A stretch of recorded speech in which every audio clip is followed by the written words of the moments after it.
what's up guys? This is Rise and welcome to another video where today Hamad Munir has sent us in battles with a shadow Bastiodon. Bastiodon, one of the most infamous Pokemon in all of Pokemon Go PvP history for its incredible bulk, where it can just sheer power its way through so many neutral matchups and take very little damage from its opposition. It now has a shadow variant, and this isn't just any shadow variant. This is a rank 13 that has frustration and is still slightly under level.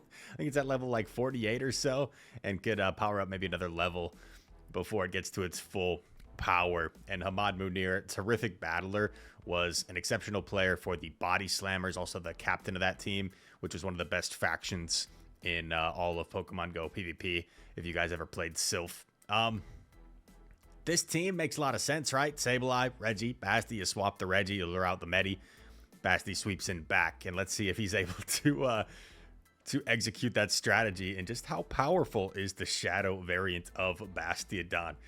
Apparently doesn't even need flamethrower or a second move of coverage, because Hamad says he goes on a nice little run here in back-to-back sets, and we're gonna see how this thing goes. Here we go, baby. Basti forcing the top lefts as Basti does. Can the opponent neutralize 14, neutralize the Basti? Well, that's a tough lead. And also, if you guys are wondering, the little dot on the right side of the screen, that's just the iPhone touch assistant. I used to use that myself with iPhone. That's nothing to comment about, Leonardo, in the comments. That's just the iPhone touch assist to help you like close your phone and stuff. Anyway, Reggie takes the Earthquake on the chin, and as long as he's able to maintain switch advantage, this should be pretty comfortable. Reggie still does well against Steelix because it just significantly outpaces it to the threatening move. Earthquake takes quite a ways longer for Steelix to get to versus Reggie getting to Focus Blast. Going to be able to debuff the DD here, or, well, I shouldn't say that right away. We don't know for sure, but 2 out of 3 times, going to be able to debuff the Pokemon, and oh, baby. So, like, this is where Shadow Basti is going to excel even more, because a regular Basti's not going to be able to smack down as quickly. So, in this 2-shield scenario, I would think this Shadow Basti's going to have an advantage. He's, like, not even charging because he knows they're going to shield. They kind of have to. Sandslash probably is going to reach a 3rd drill run here to knock out. Oh, she's actually going to let it go instead. That makes sense. That makes sense. And then you just shield whatever Sandslash throws here.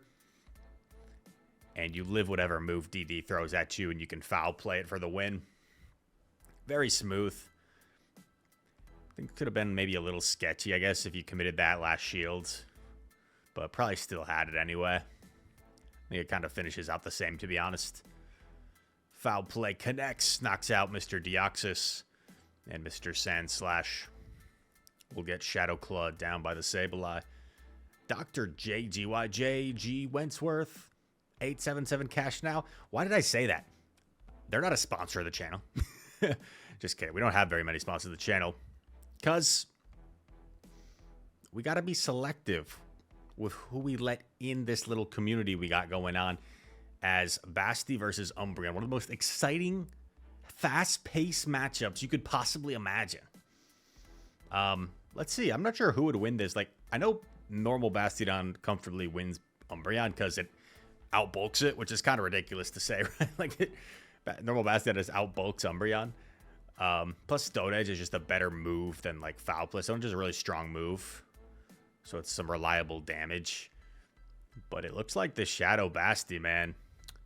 Hamad does get caught on CMP here, so perhaps a slight mistake. Could have probably gone for the smack on down and then gotten off a move against whatever comes in. Unless this Umbreon's at like double and I wasn't really paying attention. That could be. Sabai. Perfect alignment here. Reggie lined up with the Guzzy Wuzzy, as my friend Itzaxon named his. And Brutal Swing, going to get shielded by Reggie. Pretty comfortable matchup here. I think the only play at this point, if you're the opponent, is like, oh, okay. Maybe they're just giving up. Yeah. I was gonna say the only play is like play the 2 shield combo with a Thunderbolt, something like that. This is kind of scary, but it's good that he's seeing this in the lead, of course. But Buzzwole doesn't do that bad against Sabai because like foul play is resisted. So Buzzwole could potentially win this matchup. But if you chip it enough where it's manageable and Basti can like maybe take it out one smackdown, you should be chilling. Actually gets to the second foul play first. That's really nice. And there goes Buzzwole, and that's probably going to be their best answer. Swaps in. Reggie lures out the water gun lantern. Perfect. Honestly, I don't think Sabai has enough health to probably get to a move against Lantern, but the quick pivot is nice here because it allows you to debuff the Lantern before they get to a move. And now you're probably chilling. I think we might see Hamad willing to commit both shields on this Registeel to try and get rid of this Lantern. And that way Bastiodon can clean up in the end game. Because Bastiodon will be able to hit Carbink for neutral damage. And Carbink can only hit Basti for resisted damage. Thunderbolt connects. Do we see a swap here at some point? Nope. They're going to eat it on Lant. Lant will be able to take this, but it's not going to be able to water gun down. It's going to have to throw energy at some point. Hamad's going to let Reggie go. Feels like at this point, Basti can close out. Oh, comes in Save, actually. Yeah, I don't think Save was getting to a move there. But you just don't need to shield anything. And honestly, you can farm up to max energy here if you want. Farm up to max energy. Well, I guess Stone Edge doesn't KO, so it doesn't really matter.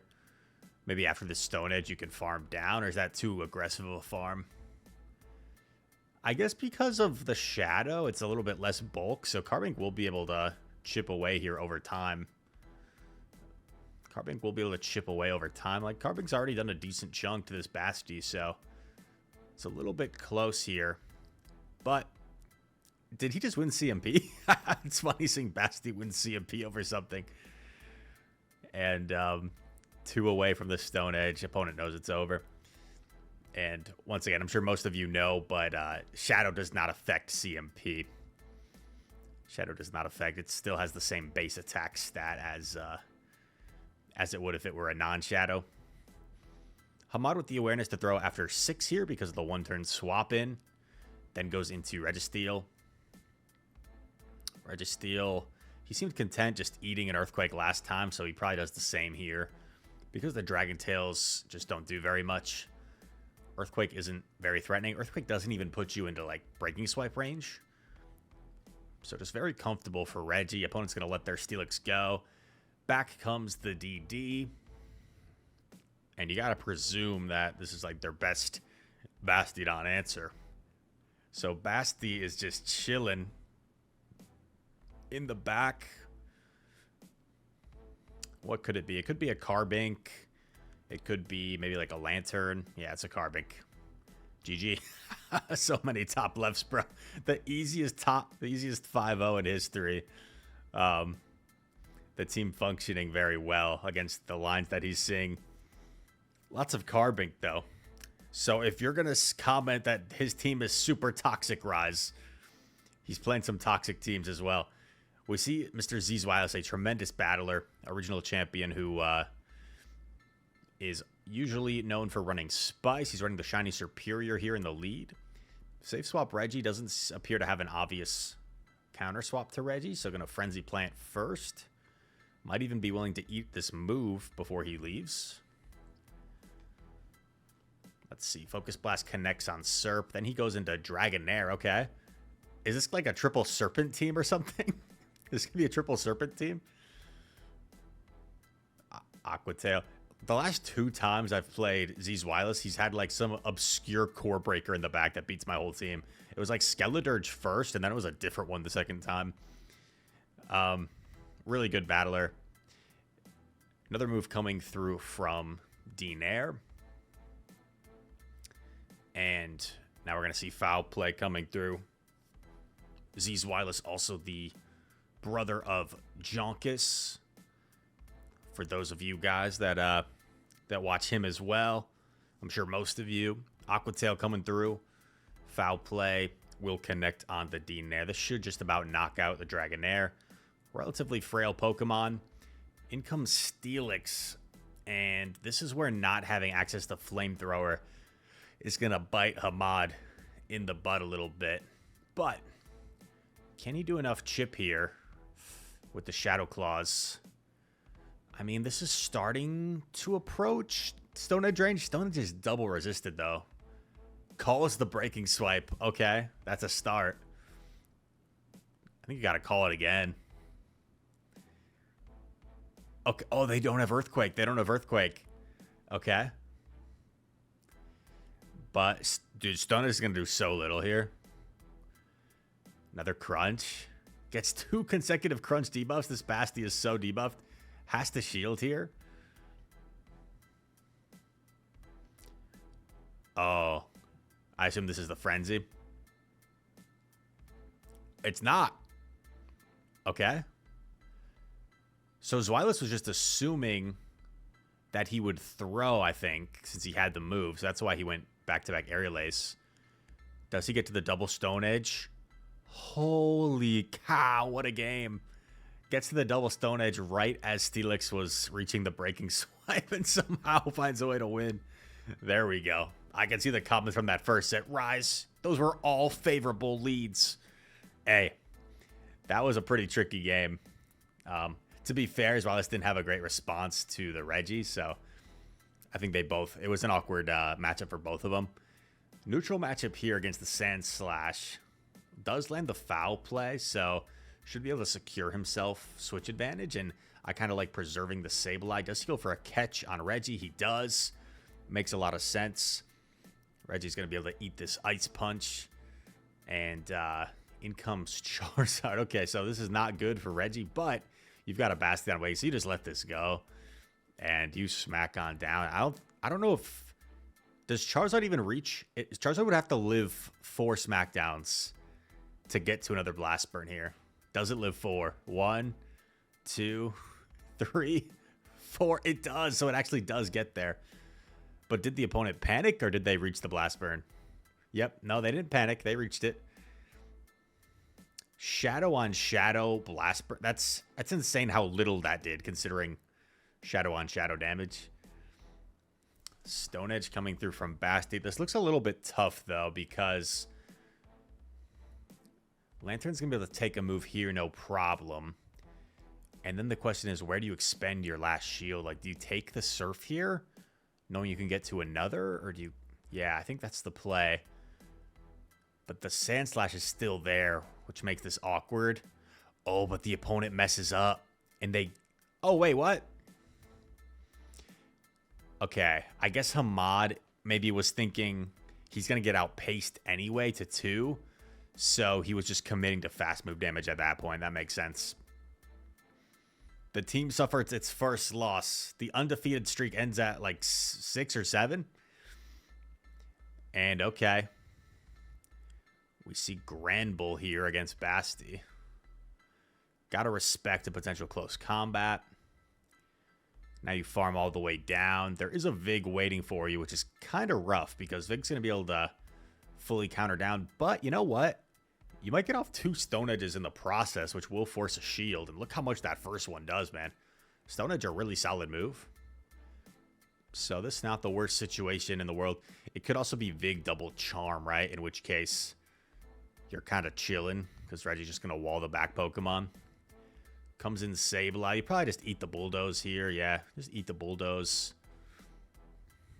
It's been a while since we've said Bulldoze is a bad move. Beautiful overfarm. CMPing the Vigoroth here. And draws the final shield. Do you just let it go at this point? No, he's going to preserve it in case he needs it. Shields the Bulldoze successfully. Oh, went for the Body Slam catch. It is a Gligar in back. Now, this is not a good matchup for Reggie. However, you will be able to land a Zap. And then Sableye will win CMP. So what do you do if you're the opponent? Okay, if you're the opponent, I think you have to like undercharge. Or just keep on farming, yeah. If the opponent, you have to like double up here. But after 2 debuffs, yeah, the dig probably still KOs. If you're the opponent, Hamad has to throw right away. So I think if you're the opponent, you swap out right away. But no, they went for the CMP. But now can Vigoroth take out the Sableye? Not quite in Body Slam range. I think Sableye is going to be able to hang on here. Body Slam, not quite enough. And a super close photo finish. Great game there. Next battle, I think we've got 2 remaining. These have gone pretty fast for Bastiodon battles. That's one advantage of Shadow Basti. As the opponent catches on Swampert and actually does Hamad a huge favor because Swampert shreds this back line. So this is very much where he wants to see the Swampert. Does he take this knowing it's a Hydro or do you shield? He's going to take it. Yeah, I kind of like it. This is a high rank Sableye as well. So it's going to be a little bit tankier than some other Sableyes. Draws a shield. Gonna let it go. Now, what do you farm down with? I guess it has to be Basti. No, gonna come in with Reggie. Shield once, farm all the way down. Yeah, I like it. Gets the lock on down. Swampert's out of the way. Back comes in the slash. Maybe you zap here, or is that not even worth it at this point? Yeah, just gonna blast since it's less energy. So I think at this point, you just stay in. You have to shield, and then you just are weary of the catch. Gets the CMP, so yeah, you just shield to get rid of this. And then it's Basti against whatever's in back, and you've already gotten rid of 2 Basti answers. So you just play the odds that whatever's in back is probably going to be weak to Basti. And it's weak to Basti. It's very weak to Basti. It's a Noctowl. That is extremely weak to Basti. Kate Pika Girl is the final opponent. Sableye to Sandslash. Another Sandslash. Seems like a common lead right now. And this is probably where he prefers to see it. It is the Powder Snow variant, so that's not quite as bad for Reggie. But I think it's worth a shield if you're Hamad. Oh, he begs to differ. Catches the Ice Punch on Reggie. The only awkward thing, like, is you could potentially build up a lot now if you're the Sandslash and then dip out. Or just throw your move, I guess. Okay, yeah, they're just going to throw a Joe Run. And Hamad will invest a shield. Throws the Focus Blast here. Does the opponent preserve their Alolan Sandslash? They do not. They let it go. In comes Medi. And this is why it's important to pivot out with a team like this. You got to lure out the Medicham. If you stay in a lead matchup, if he just stays in, that Medi's going to wreak havoc on the back line. But Reggie can lose a little bit softer here. If this is Ice Punch, it's not going to be enough. Psychic should be, yeah. Comes back in with Sabe. They catch on Licky, but I think this is fine. I think the only concern here is, like, if Medi can come out with double Ice Punch. This is also where he's going to miss Flamethrower a little bit, because we'll be able to do a little bit more damage. Interesting. Going to throw here. Because I think he thinks Medi's low enough where it's going to have a hard time farming all the way down. Yeah. Throws after 5 for proper timing. Does Medi get the full farm down? That's Medi's only play. Full farm down, double Ice Punch. Oh, no. Oh, wait. He already used the shield, so just needs 1 Ice Punch. Tough one there.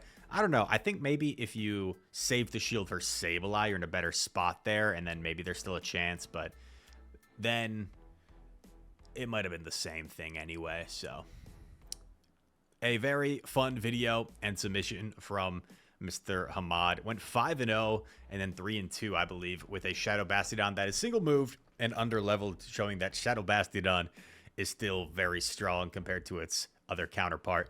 If you're watching this video and you're thinking about building your Shadow Bastiodon, honestly, I tend to think that Pokemon that already have a high bulk are better off. Their strength is their bulk, right? So the Shadow variant isn't always as good because you're sacrificing bulk to maybe hit slightly harder. But you know what? I feel like the Shadow Bastiodon's shadowness helped it a lot in certain scenarios in this video. So I'm not completely sold on that theory. I think it applies maybe generally, but not every single time. All that said, I hope you guys enjoyed this video. If you did, make sure to hit that like button, subscribe if you're new, comment down below. All comments are appreciated. And all that said, thank you for watching. I hope to see you in the next one. Peace.